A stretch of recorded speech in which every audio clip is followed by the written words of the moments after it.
Hey, you missed a spot. Captain Seaweed. The voice sliced through the early morning air like a knife, loud, mocking, and full of condescension.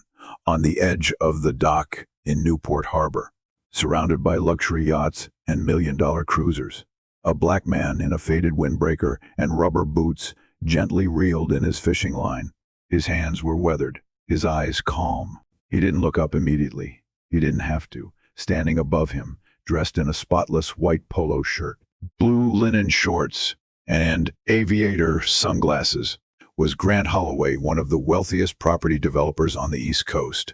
With his salt and pepper hair slicked back and a tumbler of bourbon in hand, Grant chuckled to himself as he nudged his friend Parker, who snorted with laughter. "Must be nice," Grant continued, "spending your golden years playing pretend fisherman. Tell me, old man, how much you make for that seaweed and junk you're pulling out?" The fisherman said nothing. He removed the hook from a silver-scaled fish, slipped it gently into a cooler, and checked his net. Humming softly to himself, Grant's smirk faltered for a moment. "Hey, you deaf or just slow?" Finally, the man turned and looked up. His face was lined with time but strong, eyes sharp like glass under pressure. "Morning," he said with a smile. "Water's a little warm today. Not great for trout, but the blues are biting." His voice was rich and smooth, like molasses with gravel beneath. Grant raised an eyebrow. "Are you giving me a fishing lesson now?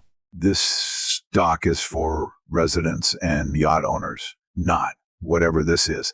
"I've got a permit," the man replied calmly, returning to his work. "And a name, Jeremiah." "Well, Jeremiah," Grant sneered, "this dock is private. I pay over $12 million in property tax just for this spot. We have appearances to maintain. Don't want tourists thinking this is a bait shop." "I'm not a tourist," Jeremiah said, without looking at him. "And you might want to check the community charter. Public easement rights still apply to the dock's edge." Grant scoffed. "You got a law degree too, fisher boy," Jeremiah chuckled. "Something like that." The sun climbed slowly over the marina, casting golden ripples over the water. Jeremiah baited his line with quiet expertise, moving with the rhythm of someone who'd done it 1,000 times, each motion precise and patient. Parker leaned toward Grant, whispering something, and the two laughed again. They walked off, muttering jokes, leaving Jeremiah to the peace of the sea. But the peace didn't last long. 2 hours later, Grant was in the marina's private clubhouse, swirling his drink, entertaining a group of venture capitalists from Manhattan. The talk was fast and moneyed. Tech stocks, beachfront developments, a new biotech firm in San Diego. That's when Diane, the head of the Newport Coastal Commission, entered the lounge, flanked by cameras and a group of young volunteers in branded shirts. "Gentlemen," she said brightly, "I'd like you to meet someone special today. Dr. Jeremiah Cole." Grant choked on his bourbon. "Who?" A soft commotion arose near the door as Jeremiah entered, now dressed in a clean navy shirt with a logo reading, "Ocean Frontiers Research Institute." The same man, calm, sharp-eyed, walking with quiet authority. Diane beamed. "Dr.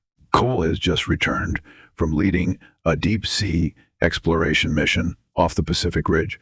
His team discovered 3 new species of bioluminescent marine life and successfully deployed one of the world's first self-regulating reef regrowth systems." Gasps and applause filled the room. Grant's jaw slackened. That's the guy from the dock." Jeremiah smiled faintly and nodded at him. "Good to see you again, Mr. Holloway." Diane, oblivious to the earlier encounter, continued.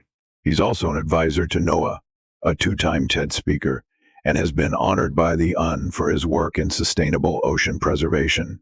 In fact, part of the reason he's here is to inspect the environmental impact of some of the new development projects on this coast." Grant paled. One of the venture capitalists leaned in. "You know him?" "Not really," Grant lied, tugging at his collar. "Just thought he was, local." Jeremiah looked around at the room full of suits and polished smiles. I am local, born in this harbor. My father was a dockhand. My mother cleaned fish over on Wharf Lane. Diane laughed warmly. And now he's rewriting our understanding of the Atlantic's ecosystem. Funny how tides turn, Jeremiah said softly, locking eyes with Grant for a long, loaded second. Later that evening, while the party buzzed with praise and invitations for interviews, Grant approached Jeremiah near the dock. The air was thick with salt and remorse. Look, I didn't know who you were, Grant began awkwardly. I was out of line. Jeremiah didn't smile this time. You judged me based on your reflection in the water. You saw what you wanted to see. That's more telling than not knowing. Grant ran a hand through his hair. You're right. I've been arrogant. I make assumptions. Jeremiah looked back at the sea. The ocean doesn't care who you are, what you own, or what you drive. It takes and gives without prejudice. Maybe more people should learn from it. Grant nodded slowly. Maybe. I'd like to help with your institute. Sponsor a grant. Maybe. You want redemption? Jeremiah asked. I want to do better, Grant said sincerely. Jeremiah studied him for a moment. Then start by listening, not leading. The next month, Grant donated $5 million to the Ocean Frontiers Research Institute quietly, without a press release. He volunteered for beach cleanups, walked through marshes with young scientists, and began to understand the world beyond glass towers and bank statements. As for Jeremiah, he kept fishing on the dock. Every morning, same spot, same boots, because some truths don't need gold to shine. And whenever someone asked about the old fisherman by the harbor, the locals smiled and said, That's Dr. Cole. He teaches the ocean how to breathe again.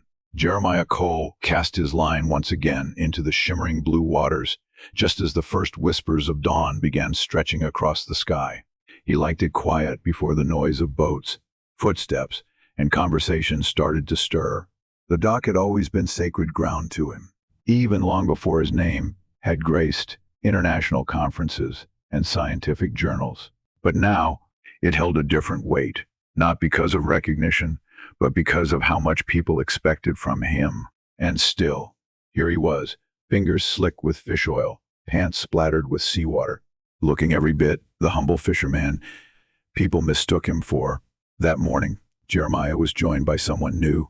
Hesitant footsteps approached behind him, and then the sound of someone clearing their throat. Mind if I join you? Grant Holloway stood awkwardly, dressed down in jeans and a windbreaker, an obvious attempt at humility. No sunglasses today, no scotch in hand, just a man trying. Jeremiah didn't look up immediately.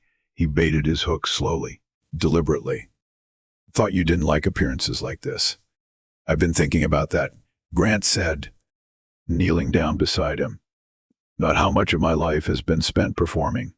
For people, for status, for some version of myself that always needed to be one on top. I think I forgot how to be real. Jeremiah nodded slowly. The ocean strips all that away. Doesn't care who claps for you. Grant sat down fully on the dock, careful not to let his loafers touch the puddles of seawater. My father was a stockbroker. Everything was numbers, control. And you, he looked at Jeremiah with genuine curiosity. You see the world through something I can't even touch. Jeremiah smiled faintly. You can, if you stop trying to own it first. For the next hour, the two sat in silence, fishing side by side. Occasionally, Grant asked questions not about fish, but about coral, oxygen levels, the migration patterns of manta rays. Jeremiah explained patiently, without condescension, slipping easily into the cadence of a teacher. So when the reef dies, Grant asked, it doesn't just mean no more pretty colors underwater.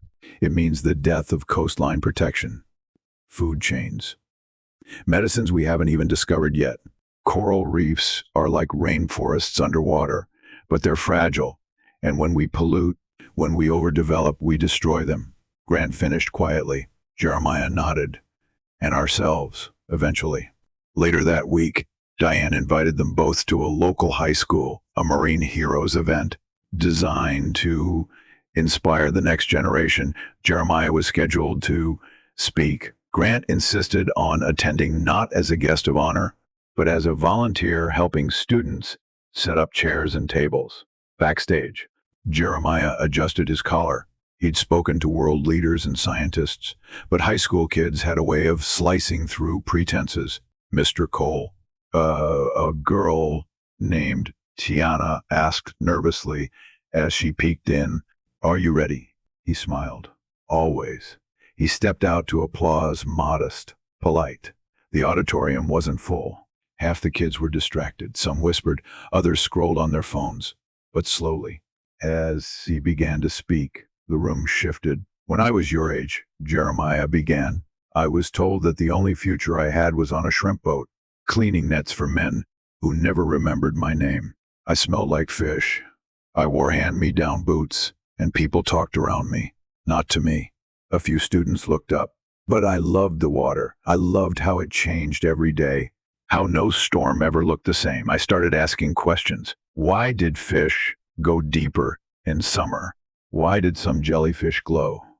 Why were certain bays dying? He held up a tiny glass vial. Inside was a glowing, pulsating organism. "This we found last year. Over 900 meters deep. It's a living light bulb.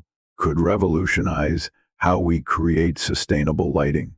Now the room was silent. "We only found it," he said, "because we stopped thinking like tourists and started thinking like caretakers. The ocean gives us everything, and all it asks is that we see it, truly see it, and protect it."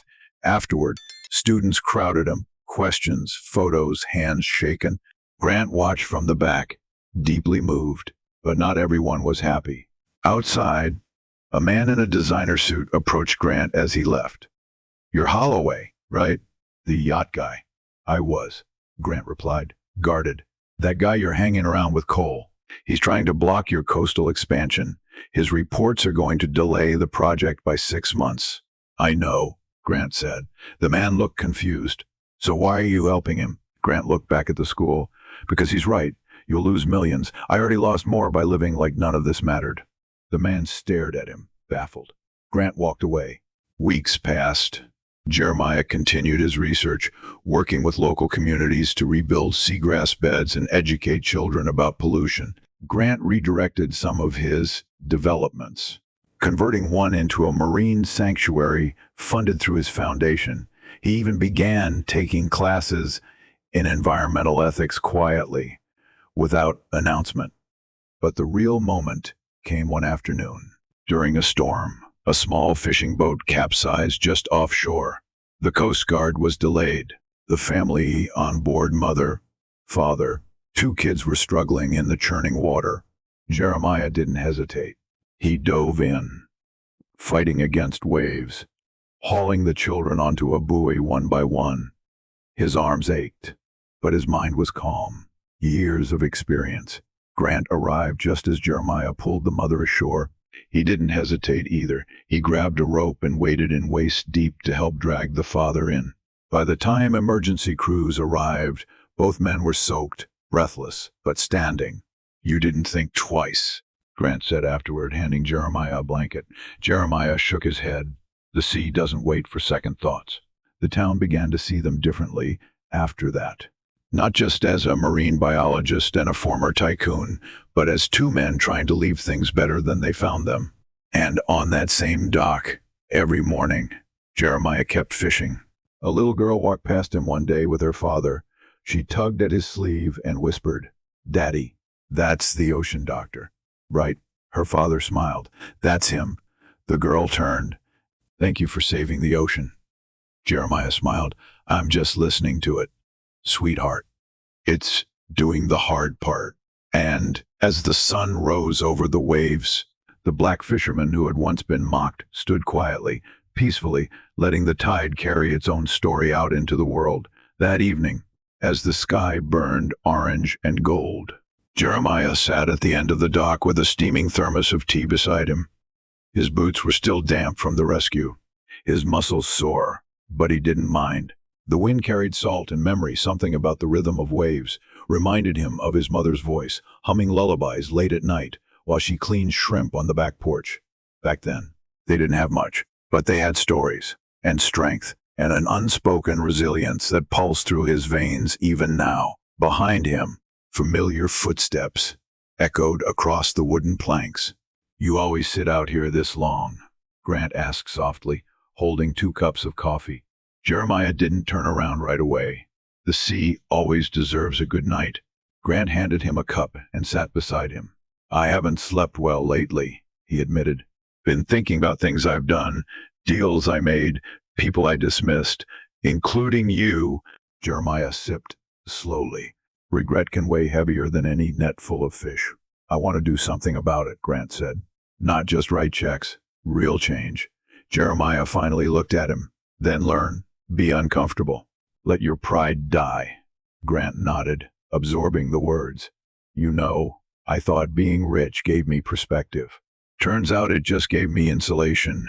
Jeremiah leaned back against a piling, eyes still watching the horizon. "Money's like fog on the water. Seems thick until sunlight cuts through it. Then you see what was always underneath." The next week, Grant officially stepped down from 3 of his development boards.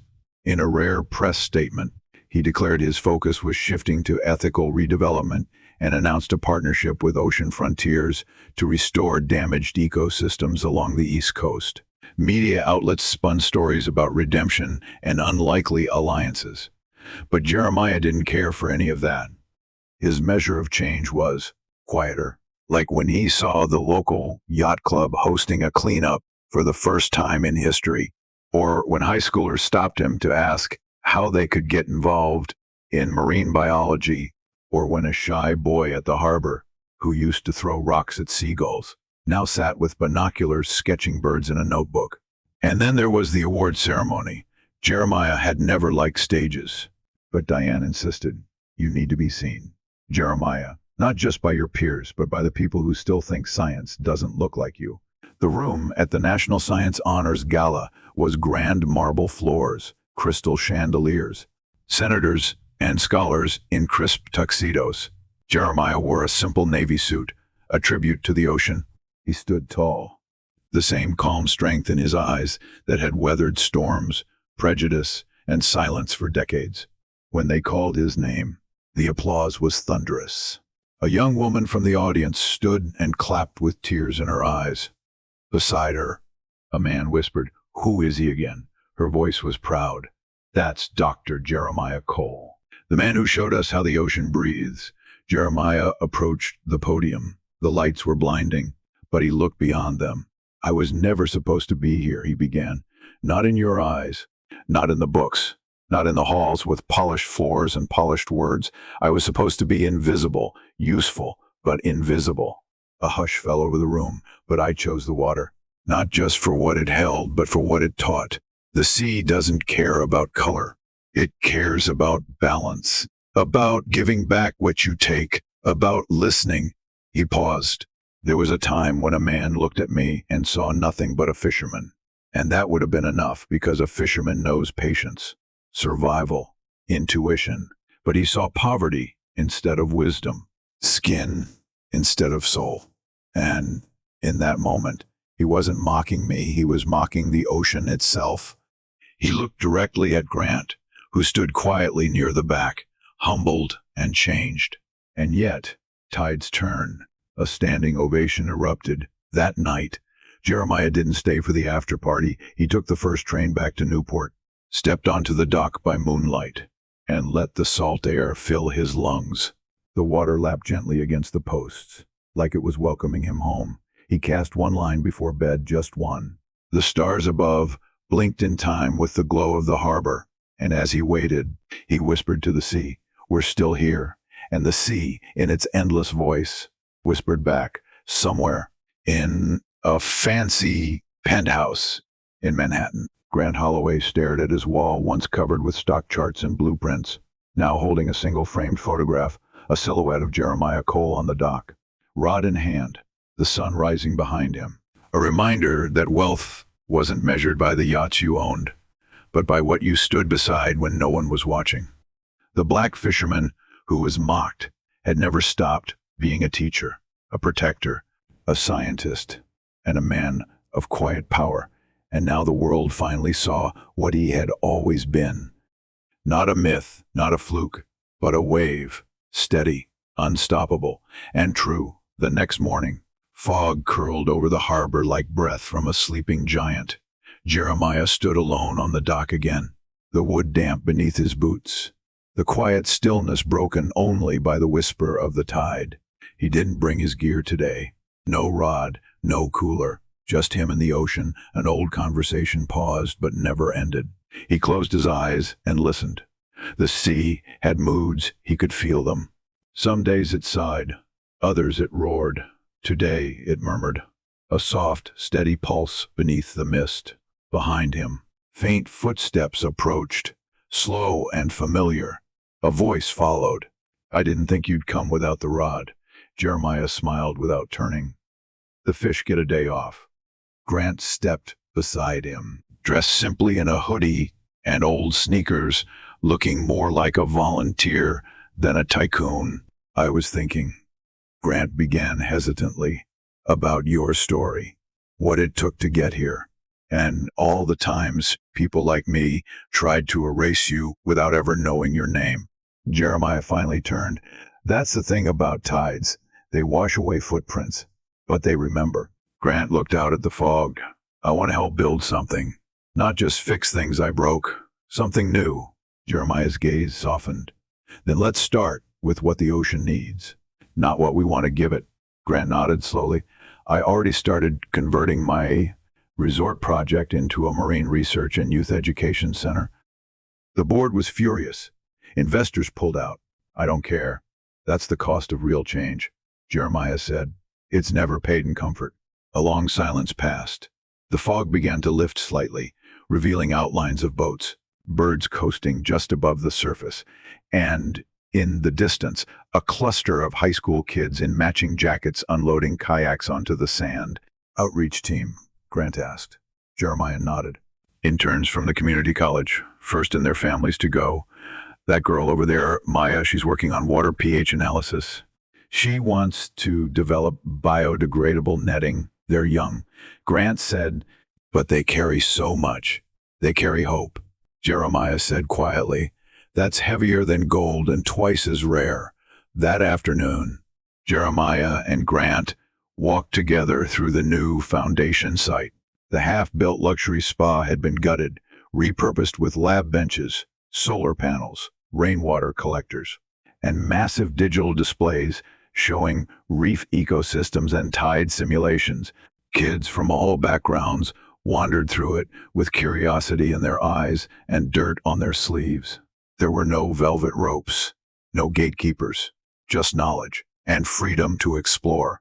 A young black boy walked up to Jeremiah, clutching a waterproof field notebook. Dr. Cole, he asked nervously. Yes, son. Is it true you went diving under an ice shelf once? Jeremiah chuckled. I did. Off the coast of Greenland.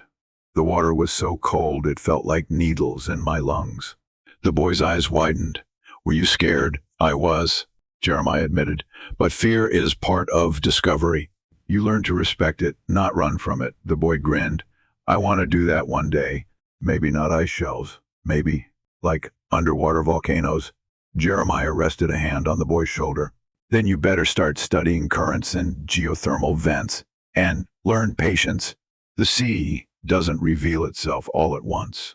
Watching from a few steps away, Grant felt something stir in his chest, an unfamiliar lightness, a kind of joy he hadn't earned through money or success, but by stepping aside and listening.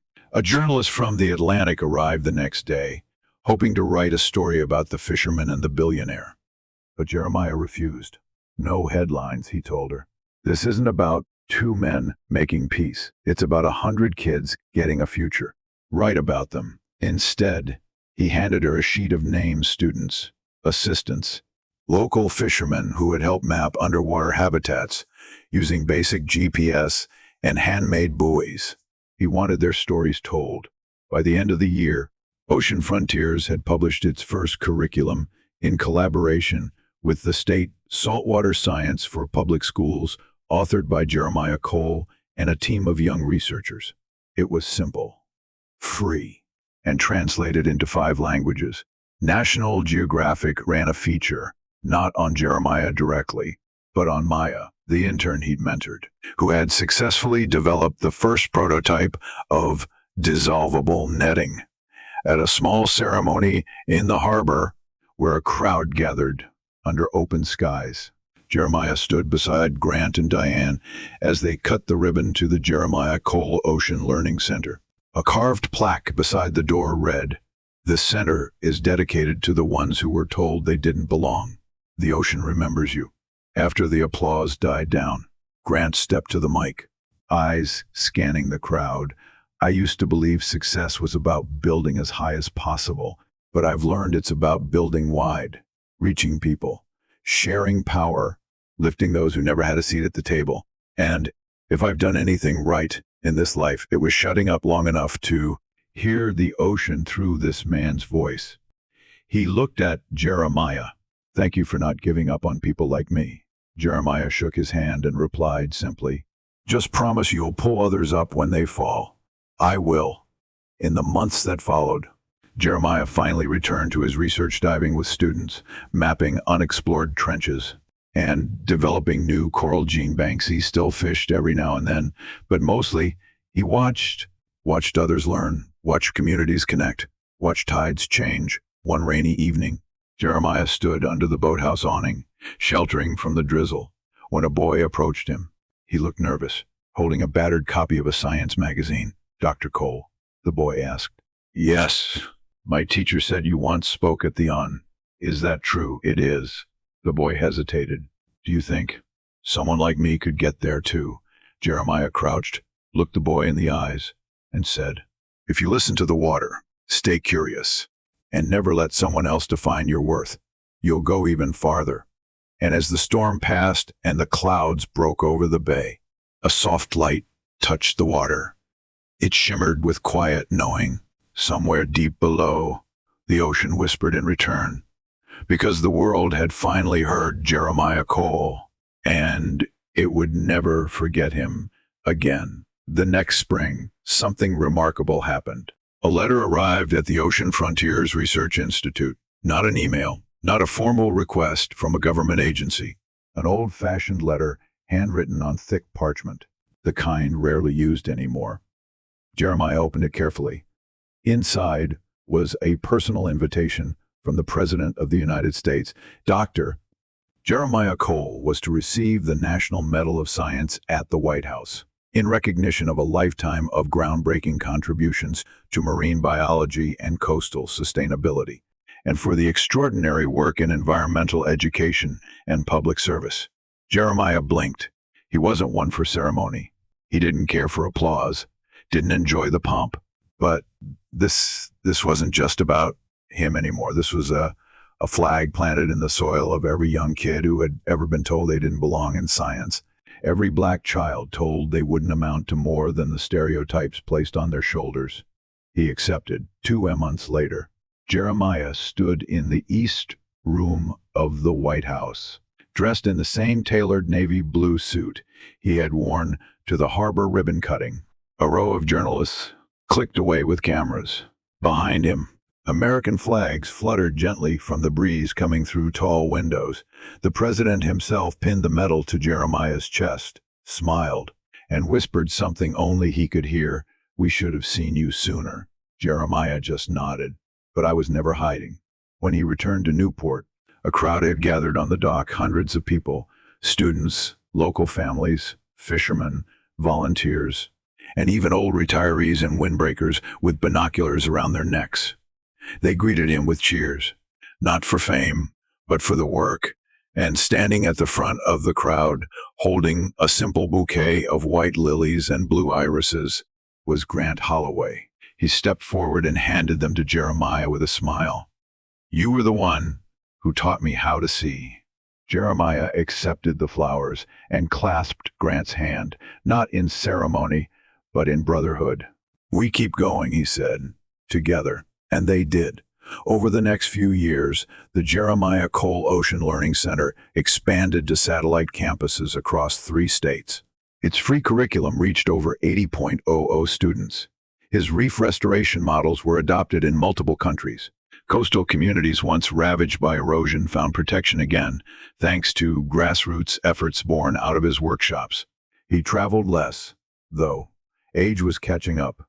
His knees ached more. The dives were fewer. But his mind, still sharp, still curious. He spent most mornings at the dock again, his place of peace. No cameras, no speeches, just the sea. One particular morning, a young girl no older than 10 approached him shyly, clutching a small book. She wore round glasses too big for her face and a backpack covered in whale stickers. "Dr. Cole," she asked, voice trembling. "My name's Amari. I read your paper on bioluminescent squid. I wrote a poem about it." He turned to her slowly, the corners of his mouth lifting. "A poem?" She nodded eagerly. "Can I read it to you?" He nodded and sat back on the bench. She opened the book and began, her voice soft but growing more confident with each line. "In the darkest part of sea, so deep, where sunlight hides and shadows sleep, a tiny light begins to glow, a pulse, a beat, a spark we know, not just a squid, not just a spark, but proof that life can shine from dark." When she finished, Jeremiah said nothing for a moment. He simply looked out over the water, blinking slowly, chest rising. "That," he said finally, "was beautiful." She grinned wide. "Will you keep writing?" "Yes," she said quickly. "I want to be a marine poet." "Or a scientist." "Maybe both." Jeremiah chuckled. "The world needs both." She sat beside him for a while, and they watched the tide come in. He told her about his first time seeing plankton glow, about the fear and wonder of swimming under ice, about the sound whales make when they're not singing, but listening. That afternoon, as she ran off to meet her parents, she turned back and shouted, "Thank you for showing people the ocean." Jeremiah waved gently, smiling. Later that week, he was invited back to the same school he had spoken at years before this time, not just as a guest, but to unveil a new building on campus, the Dr. Jeremiah Cole Center for Ocean Science and Environmental Justice. Maya, now a rising scientist in her own right, gave the keynote. She told the crowd how one man's belief in the ocean and in people had reshaped everything. Jeremiah sat in the front row, hat in his lap, his heart quiet. That evening, as the stars returned to the sky, he walked the dock one more time, alone, as always, except this time he carried nothing. No rod, no cooler, no gear. Just a folded letter in his pocket written in the shaky handwriting of a young girl named Amari. Her poem, signed, sealed, and left for him at the Learning Center. He unfolded it, read it again, and whispered the last line to himself. Proof that life can shine from dark. He looked up at the sky. Damn right.